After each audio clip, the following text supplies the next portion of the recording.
So today I talked to Max Borders, author of Underthrow and the Social Singularity, and we have a fascinating conversation about finding the soul of crypto and Web3, how power resides in the grey hats, and really how we as a community, as a group of builders, innovators, can refine our mission and why there is an increasing sense of urgency in that process. So I'm sure you're going to really love this show.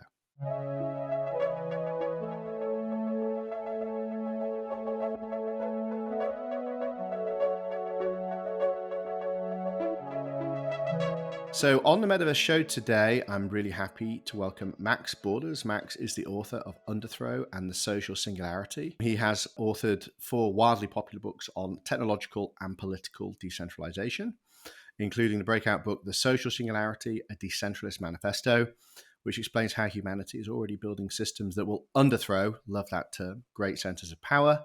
His latest manifesto is on anti-authoritarian efforts, how Jefferson's dangerous idea will spark a new revolution. So I think it should be pretty obvious whilst we've got him on the show, given the kind of topics that we talk about. Welcome, Max.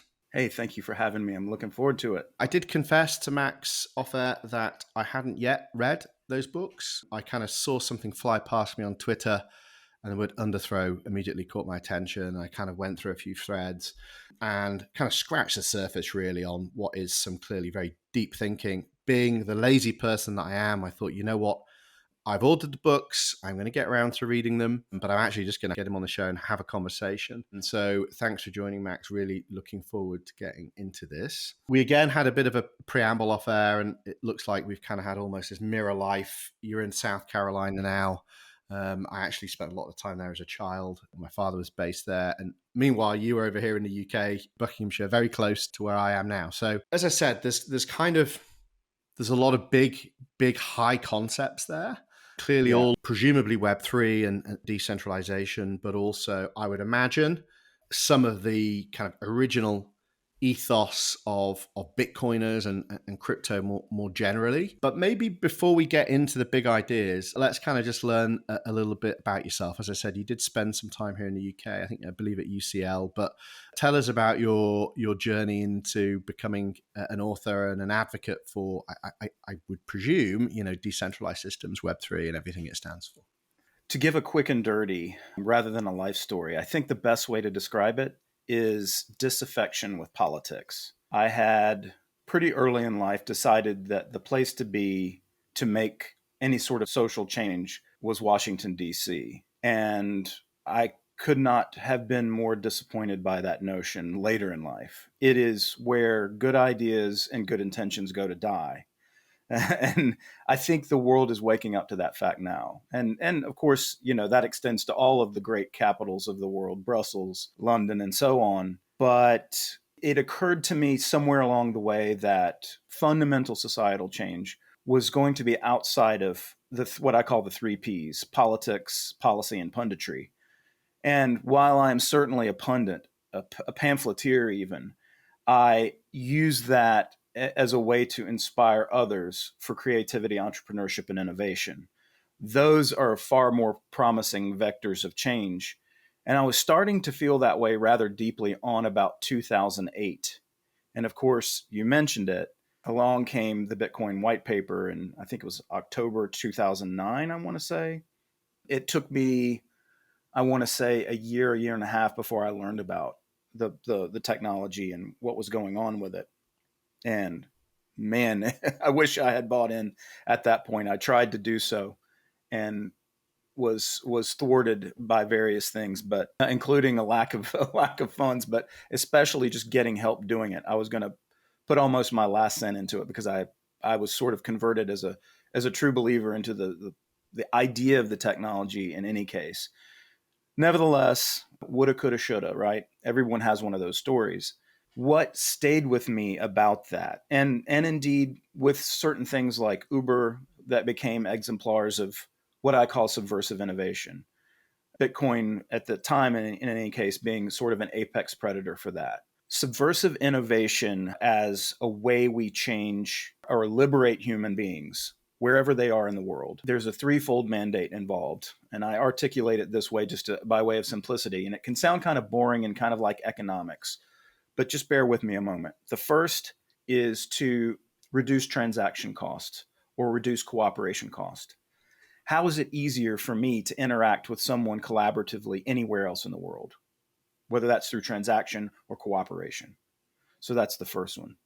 The second is to raise predation costs or parasitism costs. Now, who are the parasites and the predators? Those are hostile state actors. Those are crony capitalist corporations who are in bed with those, an unholy alliance, and various intermediaries and middlemen, we call them. So people in the Web3 space are very much used to the idea of getting rid of these middlemen. That is the beauty and benefit of distributed ledgers and associated technologies. And finally, there is lowering exit costs. Make it easier to leave a system, perhaps also to adopt another system. And in this case, that's usually what we want to do. Now, that brings me to today. If you want to think about this generalized way of looking at the world through subversive innovation as opposed to politics, one of the greatest exponents of that going today is Balaji Srinivasan and his network state, which is really a how-to manual. And one of the things Balaji says is you've got to first obey the one commandment. The one commandment is that you start with some sort of moral core. So what I have been trying to do in my work lately is, without becoming a moralist, really getting people excited about the moral vision. And that is a vision that I believe Satoshi, he or they or whoever shared. And that vision is of a world that underthrows great centers of power. Not overthrow through violent means, but underthrow through means of cooperation, exchange, and lateralized relationships between and among people everywhere in the world. So that's in essence what's going on. I will say, however, that the gray tribe, I'm not sure if your listeners have heard of this term, but the gray tribe is a term that's been articulated as there is this group of people who are sort of not so into the partisan aspects of politics, right? They're neither nor. They're neither red nor blue. They're gray. They believe in this sort of Whiggish progress through technological means. A lot of them are technocrats and they're evil, if you don't mind me saying. But most of them are really about the possibilities that we can do things through technological means together to make the world a better place and so on. And there are different sort of subunits in this gray tribe. But at the end of the day, they can be rather left-brained, too left-brained. My hope is to bring an element of culture, morality, or a sense of mission, morality, meaning, all those good M's to the table. And hopefully there is an element of spirituality in that. And I hesitate to use that word because sometimes that's off-putting to people. But the spirituality is this idea of at least, at the very least, a passionate commitment to this sense of mission, which is, frankly, good old-fashioned American jingoism. And this idea of the consent of the governed. Of course, that is in our founding document, the Declaration of Independence, speaking of UK and US, but we did not manage to instantiate it. The consent of the governed is not democracy. It is not voting. It is opt-in. It is opt-in governance. And so a system of opt-in and opt-out governance, whether that be through DAOs or on terra firma, is showing us the way that we can have a peaceful order that is a consent-based order. And that's, in broad strokes, where I'm coming from. Very cool. So there's a lot there to unpack. Maybe a good starting point, because I think it's great that you've mentioned it, is this purposefulness, dare you say, spiritual mission. And I guess how that can evade or even speak to some preconceived notions. So, for example, many people in the crypto space will kind of identify as libertarians. They might kind of reference the sovereign individual as kind of their Bible. And by the way, I read that near the end of writing The Social Singularity and thought, my God, these guys were 20 years ahead of me. Yeah, I mean, it's incredible how relevant it still is. It could have been written yesterday, right? But, there are others, for example, that are part of notionally the same movement, but that wouldn't subscribe to that kind of political ideal, that might have less emphasis on the individual and more focus on kind of a broader social good. And that is, by the way, a very good thing in my mind. Yeah, and so this is what I want to try to get at, because of the ambiguity. Like there's a big spectrum there, like to operate in. Mm-hmm. It's like Mm-hmm. it's all about the individual and free markets and the extension of free market fundamentalism, effectively, and all the way through to this kind of way of social coordination, collective ownership. You can have very different people occupy that same timeline with potentially very different goals. So how do you navigate that? Do you sit within a particular camp, or do you try to transcend that with your kind of purposefulness? And have you found a way to unify those people? So, two questions there, two important embedded questions. And the fact that this is coming so early in our conversation says a lot about you. The thing I have a very hard time communicating is that whether someone identifies as a libertarian or a socialist, or someone who's trying to erect some sort of idea of the commons or instantiate some form of commons, I just want to say, if we go back to the idea of consent and opt-in systems, you're going to see a pluralism of, first, you would call them ideas of the good or instantiations of someone's preferred idea of the good. Okay. If you think of it as being on a continuum between freedom and security, some people want to opt to create systems of security such that they're willing to give up more of the surpluses of their own labor to have in a commons and have that be shared through various redistributive means. Think of it as being rather like a kibbutz, and the kibbutznikim are completely justified in thinking that way. Now, there are problems with scaling a kibbutz beyond, say, 150, Dunbar's number. Robin Dunbar being an excellent anthropologist in that his constant of 150 seems to hold in various contexts. So I try to pay attention to that. And there are other aspects of commons management. For example, Elinor Ostrom, the Nobel laureate, said that commons management is totally possible for communitarian means, but those systems are usually evolved and they're highly local. When you start to get state actors managing commons, you start to get a lot of problems. So we have to be careful in that sense. And people throw tomatoes at me and say, oh, just another free market fundamentalist. But my point is, if we, as you suggest, transcend this idea, not completely, but transcend the idea that we're going to have a particular one true way, this monomaniacal focus on a single system, and we have a basic network, systems within systems, a holonic set of systems, where we have a few basic rules for how those systems hold together or are unified in some way. Think the Hanseatic League, Die Hanse in German. Those kinds of systems are proven to be successful, and yet any individual city in the Hanseatic League didn't have to be under the thrall of the other cities. It was a network of agreements, and when those agreements were broken, they could reconfigure them and so on. The Hanseatic League lasted 500 years.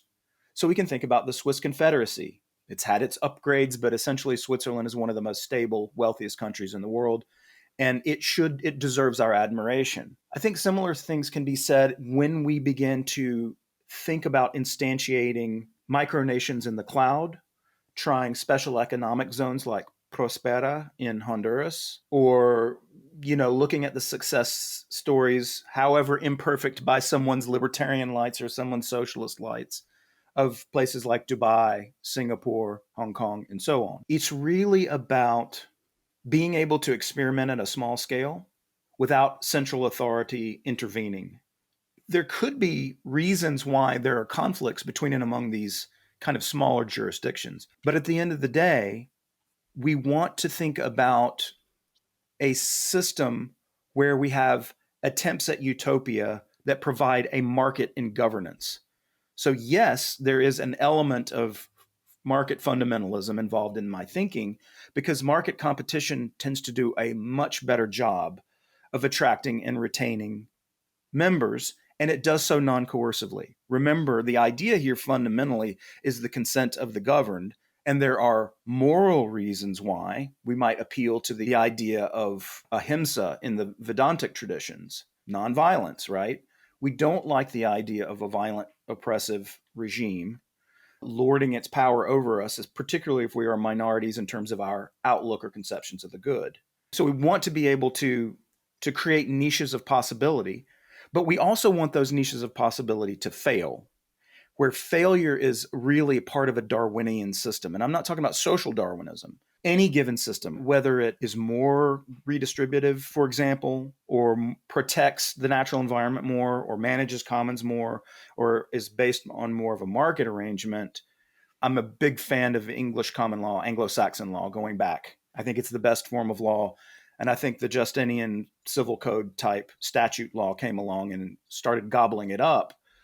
But you might have just a generalized framework where these jurisdictions can resolve problems between and among each other using, the law of torts. How did one injure the other, and can you prove it in court? These are very simple systems that would allow this greater system to cohere and enjoy not only trade and all of the benefits of that we like to think of, but also the benefits of smaller scale, decentralization, voting with your feet, and attempting to realize your conception of the good through entrepreneurial means, not through oppressive or violent means. Yeah, and we've had various guests on in the past. I'm thinking quite recently there was one with Justin Bannon, who's the founder of one of our portfolio companies, and he's been collaborating with a Professor Potts from Australia. I'm trying to remember his surname. Jason Potts. Jason Potts, He's there you a go. friend of mine. Love the guy. He's great. Yeah. He's excellent. Computational economy, and actually that a lot of these frameworks, whether it's socialism or nationalism or even free market fundamentalism, are kind of outdated now. They're of the industrial era. They're kind of and they're not fit in many ways for us to understand directionally the kind of networked era or whatever you want to call it. But I really like this idea of polarity and optionality and competition of ideas, competition of systems, assuming, and it is quite a big assumption, and there's a lot of criticism leveled here, that the ability to opt in and out is equal. Like everyone has the equal opportunity to opt in and out, and there's some argumentation that it's perhaps a privilege, but again, like that's a whole episode in and of itself. But let's assume that it's accessible enough, or increasingly accessible, or increasingly achievable. So there's that polarity at the top, but what's the commonality? So what's then the commonality of effectively the operating system? We've kind of got these building blocks for constitutions, for governance, for coordination, be it local or global. That's another really good question, and one that I think keeps a lot of us up at night. I will say, and we can come back to this, that it is certainly not, dicking around with NFTs. I call them the lost years between 2017 and it's not to say that NFT technology fundamentally doesn't offer good things. It does. But the mode and manner of its use over that 5 years from 2017 to 2022, I want to say, meant that there was a lot of people who were just preoccupied with nonsense. It imploded, and there was a lot of energy lost that could have been devoted to the original, something akin to what we're talking about right now, or the original Satoshi vision, or what have you. That being said, there are different elements, unifying elements. One is a generalized agreement, and I've tried to, I'll tell you about this in a moment, a generalized agreement to the idea of a multilateral contract, the idea of a constitution of consent, if you like. Okay, that's one idea for unification. That we say we cede the opportunity to do certain things system wide in order to be able to do other things locally. And some of those things can be on terra firma, and some of those things can be in the digital cloud. What are earthbound goods and what are not goods and services? So these are all questions that require a certain level of experimentation that the legal framework has to accommodate that experimentation while retaining enough unifiedness to cohere as a whole.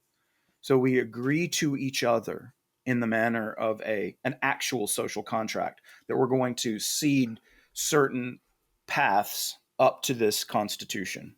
And that means violation can get you either ejected or you can incur certain punishments, however that's devised. But another way I think needs to be, and this is that moral spiritual element that I was talking about. And I'm not saying you have to go off and, convert to Orthodox Christianity or Judaism or anything else in the world, but rather, and I'm trying to form a kind of sororal fraternal organization around this that we could talk about if we have time, around this moral spiritual core. And that unifiedness is a unity of vision, a unity of what are our beliefs. And this goes back to the first commandment, the one commandment of Balaji Srinivasan, which says, if you're going to try to instantiate a network state, right, the first step begins with, what do we share in common? And my assertion is that what we share in common must be something that begins with the idea of consent. And if that something begins with the idea of consent, then it must be some form of multilateral contract where the consent is articulated in law for all to see, and you've agreed to it, and there are costs of reneging on the deal or breaking the agreement. So there's the social cultural aspect of this is really finding people around the world who share similar commitments and binding them together as what I call a siblinghood. We want everybody we can find to bind together in solidarity around this idea of the consent of the governed and the virtues and values that hang on to this. And I can enumerate several, but I think intuitively you understand that we need to return to this idea of practiced virtue. So that's the sociocultural. Around what are we cohering? Do we share the same values? If not, and that begins with, am I willing to force you to live by the one true way?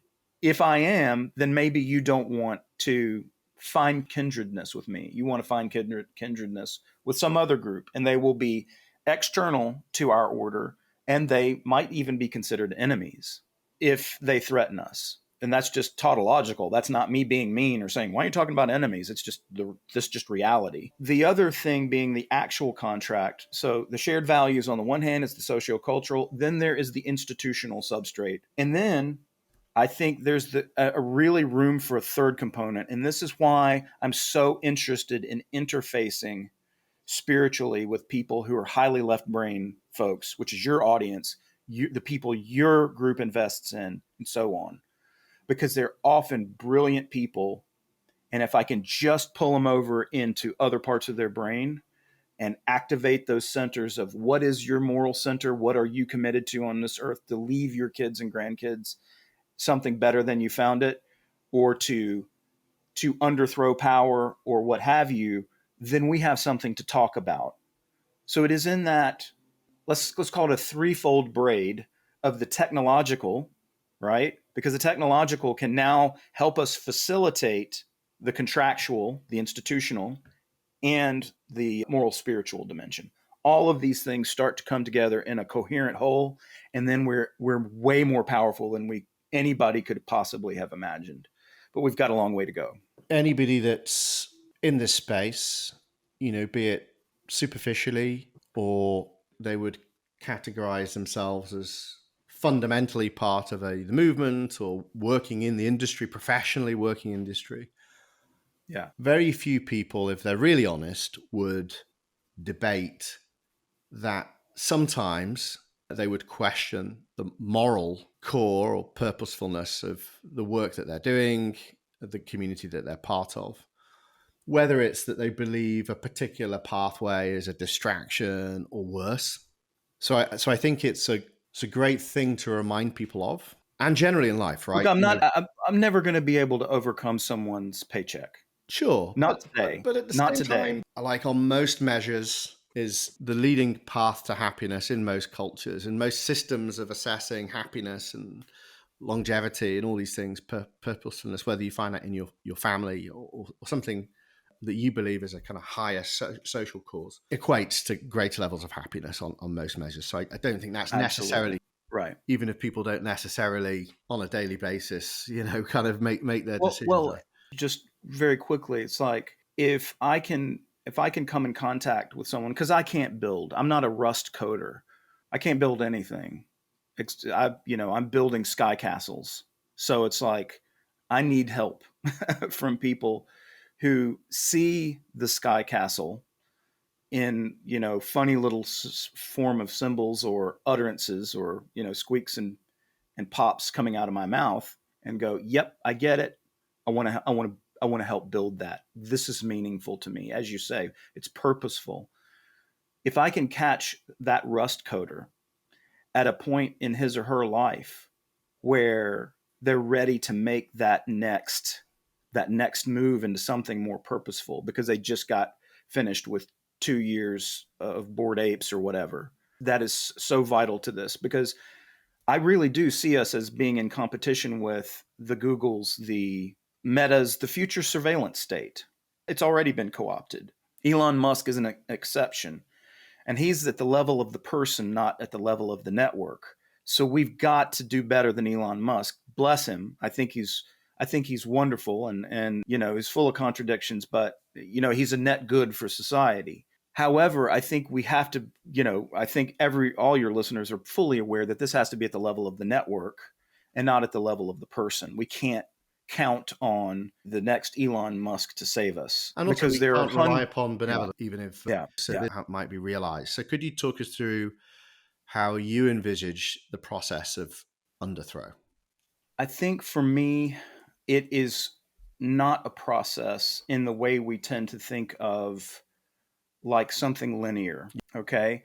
I think it is a set of 1,000 experiments in protocol design, excuse me, which is to say, 1,000 being an arbitrary number, but where can we start to find some sort of Pareto distribution where 200 out of those 1,000 projects succeeds in some measure, where success is that they persist in time and that they start to invite more human souls into their orbit.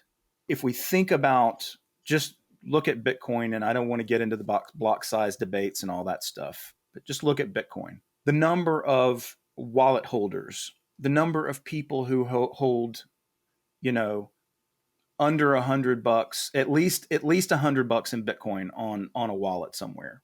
That this has been in fits and starts, certainly, but basically, wallet holders, there's been some sort of geometric growth through time of people adopting lateralizing technologies. It's not to say that Bitcoin is the one true way. I'm not a Bitcoin maxi. I'm a Bitcoin mostly.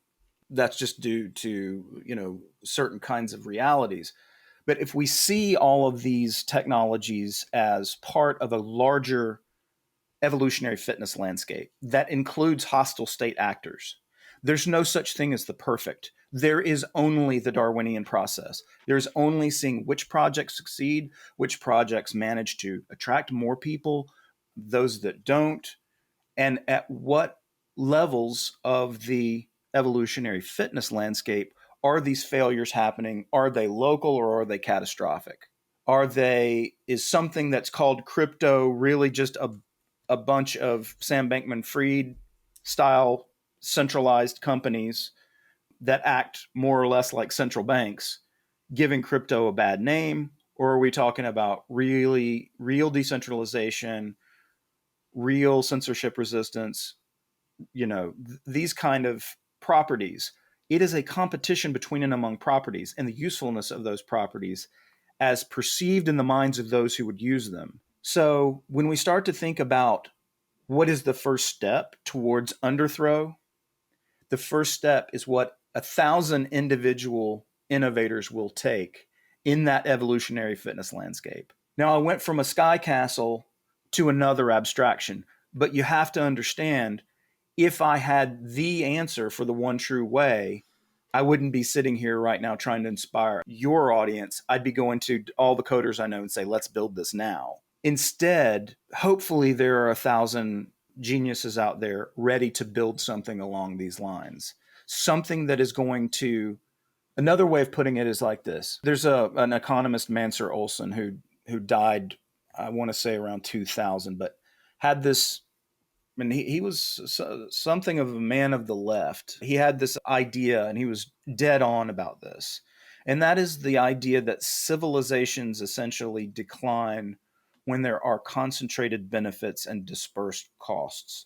If your system enables concentrated benefits and dispersed costs, you are going eventually to fail. Okay.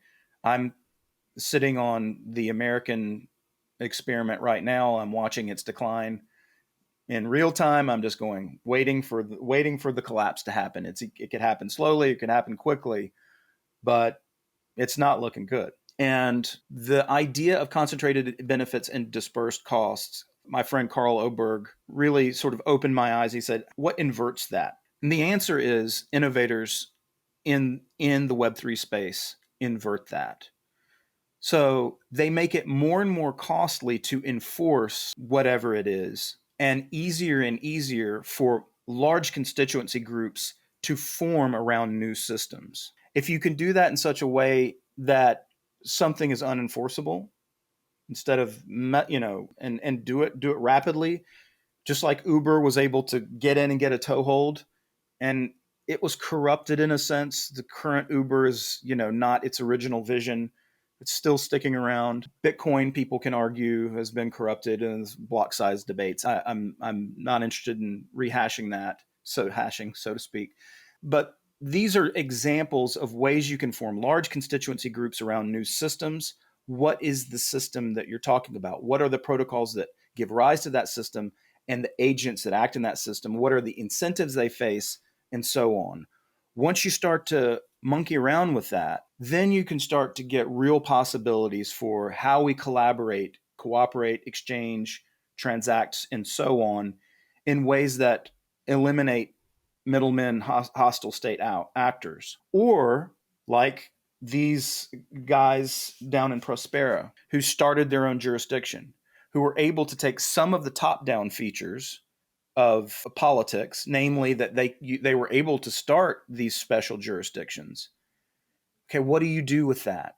So as much as I am about underthrow and bottom-up processes, I also recognize that good old-fashioned politics does yield certain fruit, and you have to seize it in those moments. So in Honduras, they had a government that created a system with constitutional muster that allowed there to be these special jurisdictions, and now they're attracting investment to those jurisdictions. They've got a lot of biotech plays right now. Longevity, age reversing technologies are currently accreting down there, and it's very promising. So when you think about this threefold mandate that I started the conversation with, it's really about adopting a mindset that serves that threefold mandate and not Bored Apes or whatever. Some of the better DeFi plays, distributed finance, how can I get a loan and provide some sort of collateral and use escrow or separate accounts to have this being done without third parties? These are all enormously promising and are part of a larger evolutionary fitness landscape where our innovations are like, what do you call it when there's like an animal or a plant that's introduced to the area and they just suddenly just rapidly take over? I know what you mean. I can't think of the word either, but yeah. Sticking with the biological metaphors, because we're always and in every case thinking in Darwinian terms, and the predatory and parasitic state actors are also a part of that larger ecosystem. That is, you can't deny that. We'd like to pretend that they're not, but they are. They're the apex predators.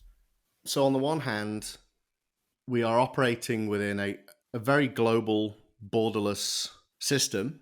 We're operating in building this kind of maybe the first truly ever global governance system. and capital market, by the way, 24/7, pricing macro and micro. But ultimately, that then has to interact with the local systems, political systems that exist today. I guess one of the perhaps initial ethos, if I think back to the really, really early days of having similar conversations to this, but with like a much smaller group of people when hardly any code had actually ever been built and it was almost purely conceptual. There was almost a sense of we don't need banks and we don't need governments and we don't need this and we don't need that. We're going to create an entirely new system outside of the existing one to the point where it will just make the old one redundant. Now, that hasn't happened yet. We're only a decade in. That's a typical web cycle, so it's not arguably sufficiently long. But I would argue that only now are we really beginning to see our system directly engage and the people in it directly engage, potentially lobby existing political systems, especially in the US context. So we had this assault from the SEC that I think many people felt was highly politically motivated and to a degree understandable, right? If your position is you want to kind of protect this system and the dollar's homogeny and everything that kind of goes with that, then yeah, you should see crypto as a threat, right? It's understandable. Absolutely. If you're really predisposed to attack it. Yeah. Yeah. Crypto is the invasive species. Yeah. That's what I was looking for earlier. So Right. Please carry on. So I think it's understandable, but now we're seeing presidential candidates, multiple presidential candidates talking about crypto. And Trump now, some might say it's cynical, it's just to kind of raise funds. I think others believe that it's something more fundamental than that. But either way, it's now part of political discourse in a presidential election, not in a smaller economy, like El Salvador or, Argentina's, significantly bigger, but it's the US, right? It's the biggest economy on the planet. And now this is part of the political discourse. Now, on the one hand, I think it's not a coincidence that it's at the point that the existing financial system, banks, are wanting to launch products into the space.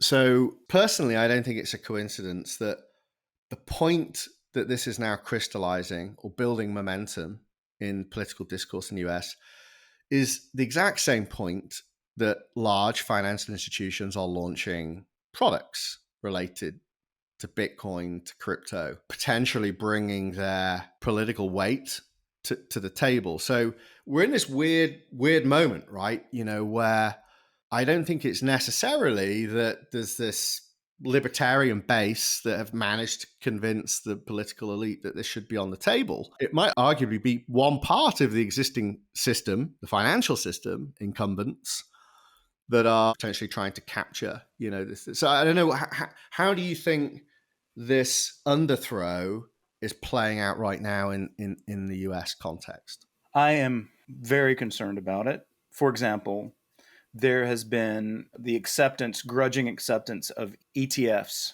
around Bitcoin, where all these large concerns, BlackRock and so on, are able to make it part of their tax-deferred investment portfolios.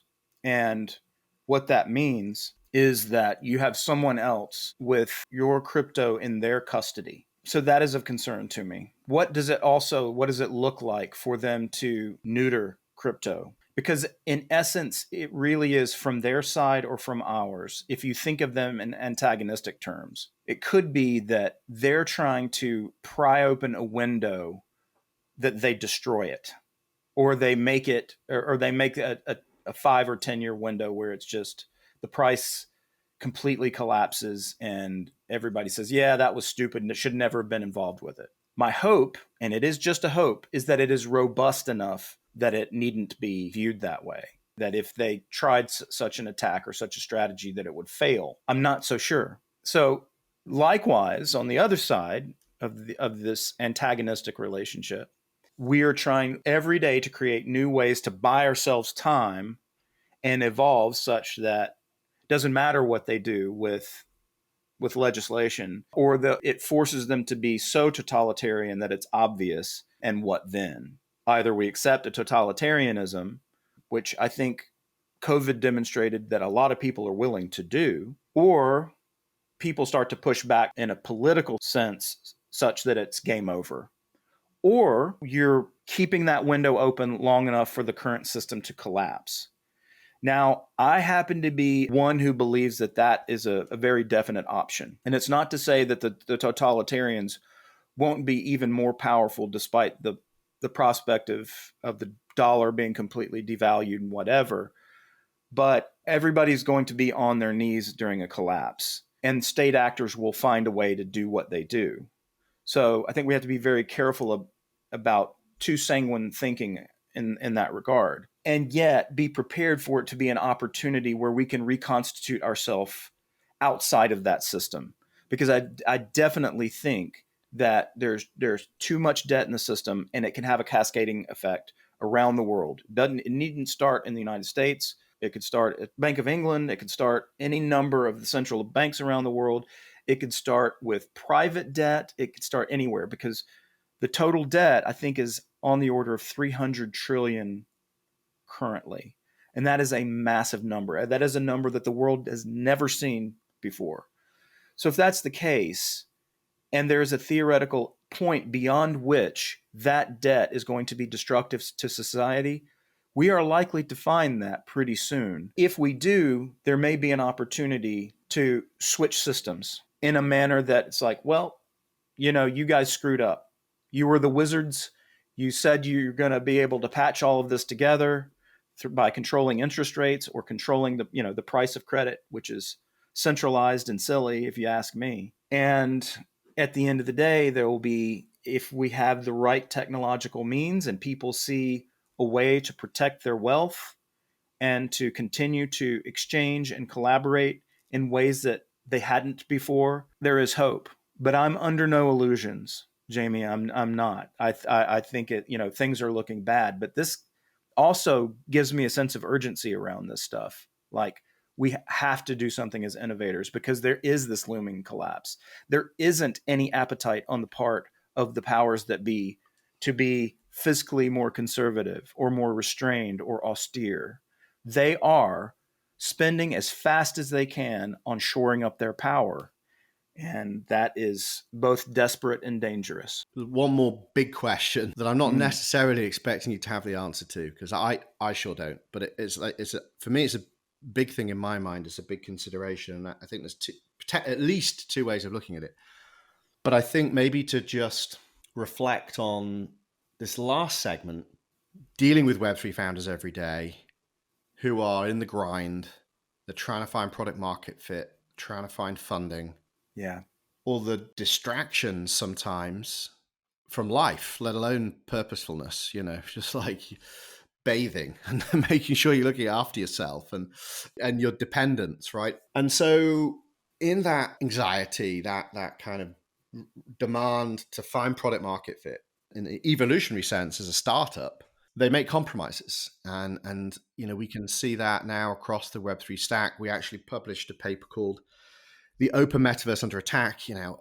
You could reframe that in a number of different ways, the Web3 economy or crypto or whatever. But it really looked at all these kind of creeping compromises that founders are making, being pragmatic to increase efficiency, increase affordability, increase scale. So, layer ones, layer twos, layer threes, increase centralization. We're seeing things like stable coins where transactions can be reversed by court order. We're seeing centralization in hash power and mining, MEV pools. All of this stuff on the one hand makes Web3 more usable, dApps more usable. It extends some of the principles, some of the value of what we're talking about here in Web3, but at a cost. Ultimately, that cost is the potential for capture. There was no way that Facebook was ever going to be able to launch a digital currency because it's a corporation. Now, the argument that we made in that paper is increasingly big tech might not look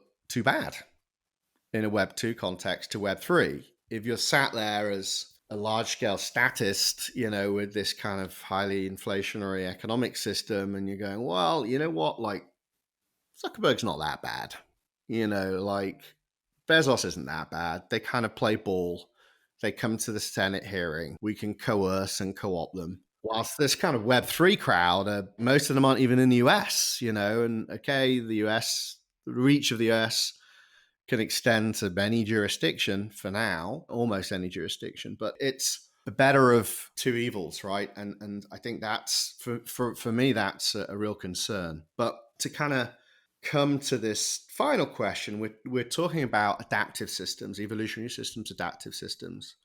And the big thing, not even on the horizon now, the reality today, I think, is how any technology that we're building, any governance system that we're building interacts with AI. Now, interestingly, prior to our call, I've happened to have a bit of time over the last couple of days to be thinking about Web3 and are we already straddling into Web4? What does that mean? What's Web5 look like? Currently, I'm even thinking about it as a post-web. Like the way we even think of the web will fundamentally change. We're not going to be using websites and apps and clicking ads and all this stuff. And that's primarily driven by the convergence of innovations in Web3 and AI. On the one hand, it could abstract away a lot of the complexity of using Web3 and tokens and all this kind of stuff. On the other hand, gains in the context of AI, be that corporate or state level, fundamentally change the game. One of the things I was thinking about, so to play out, again, like two ways of looking at this, and then I'll throw you questions, so it's a bit of a preamble, but there could be an argument to say, just like with the original internet that was state funded, the US has the ability to produce all this debt that it could be investing into quantum computing, into state level advances in AI that actually could pay a dividend on that investment. Yeah, we're talking trillions, but actually, if you think about singularity and everything else, only a state can coordinate the level of resources required for a true evolutionary leap in AI. And so if it were to invest effectively, it could, the economic GDP growth could wipe out that debt. Now, I'm not saying it will. I'm definitely not saying that I have confidence in any group of politicians I've ever met that they make the right decisions. But there is form before, right? The internet is here because the US government, in a military sense, was investing in this stuff. And look at the GDP growth, both nationally and globally, that's produced. The flip side to that is that anything we're doing now, tinkering around with Web3 as a ragtag bunch of innovators, left brain innovators, how could it compete with China AI? That just kind of makes this leap where it can all of a sudden coordinate at state scale this infinitely more efficient economic system, which again, an argument could only happen in an authoritarian system. Like trying to make that work in a democratic system is not going to work. So I'm just like playing devil's advocate here to really stress test the adaptability of this thing that we're building and how could it be resilient to or adaptive to cases like that. Starting with AI, I think AI is enormously promising. I don't know whether and to what extent we're going to see improvements in AI look more like geometric growth curve that continues and we're just at the base of it, or if it's going to look more like an S curve where we might be at the base of the curve, but it starts to plane off at some point because there's sort of a natural limit to the sort of probabilistic aggregation and vomiting out of human symbol systems, which is essentially what AI is and does, at least the LLMs. Sorry to interrupt, but that plateau has already started to happen because of the limitations of monolithic platform-based AI. As it happens on my machine right now, and you're going to be angry with me because I think in your notes before the call, you said, close out all these applications. And I didn't think of my tabs as being applications. But I have 5 tabs open right now from 5 different AI concerns. 2 of them are open source. 3 of them are corporate. So that already is enormously promising to me. There's competition in the space. And I do believe that while China is a juggernaut in many respects, I don't think that a centralized AI is going to be able to yield a centralized and clandestine AI, Chinese AI, for example, is going to be able to maintain supremacy for very long. And how does it, and what is the nature of that supremacy? Supremacy at what? So those are important questions. Those are also unknowns. Provided there is a chance for there to be second movers, third mover advantages in a competitive evolutionary fitness landscape, we're going to see those. And my hope is that some of these, particularly the open source plays, can really give an advantage, because it is in those I think we're going to find superior innovations, because they're not designed with a single mind or committee of minds to do certain kinds of things, although that can be to give one a strategic advantage in certain areas. If we think about the totality of the innovations and the openness with which they're executed, that means it's going to be a really interesting ride for AI. How that integrates with other systems, how they cross-pollinate, what that looks like for the Web3 space, and as you say, Web 4 and 5. I hope, for example, that we can start to see more ad hoc peer-to-peer networking, where there's less sort of giant server farms that instantiate the internet. And instead, we have ad hoc networks that form based on proximity to one device to another. And a cluster of devices gives us enough computing power to execute the most important things. That these are the kind of technological solutions that mean that nobody truly does control the internet. Because right now, it could be that the NSA or some other agency can just switch off the internet for 350 million people because they have found what the choke points are of the network. And those choke points could just be human beings with guns to their heads. It's like, what are you going to do about that? There are only a certain number of ISPs, and internet service providers are at the level of the network basic stack, not the digital network, not the person network, but of the physical infrastructure.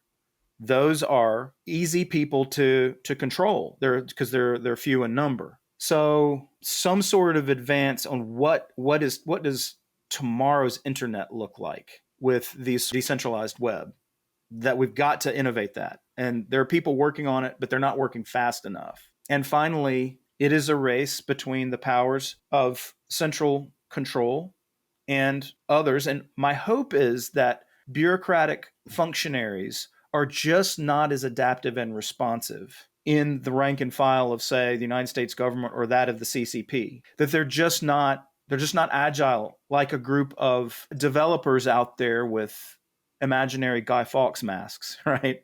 That those folks don the white hat, or at least the gray hat, and that they view these hostile corporate and state actors as black hats, and that the war is on. That is a whole lot of nothing being said. It's just a way of telling a little bit of a future story that gives us a glimmer of hope. Because if we lose that hope, we are going to succumb to the coalescence of corporation and state, okay, which is this unholy alliance between big mama money and papa power, and the creature that slinks from their coital bed is not something any of us wants to live under. So the people who are working in Web3 right now, even if they're making trade-offs, even if they're making compromises to survive, they're still trying. We've just got to try. I think that's a perfect place to end. It's been a fascinating conversation. I've got notes scribbled all over the place, trying desperately hard to not interrupt. A really fascinating conversation. Would love to pick up with you on many of these things again, but big thank you for coming on the show. Absolutely, Jamie. It was my pleasure.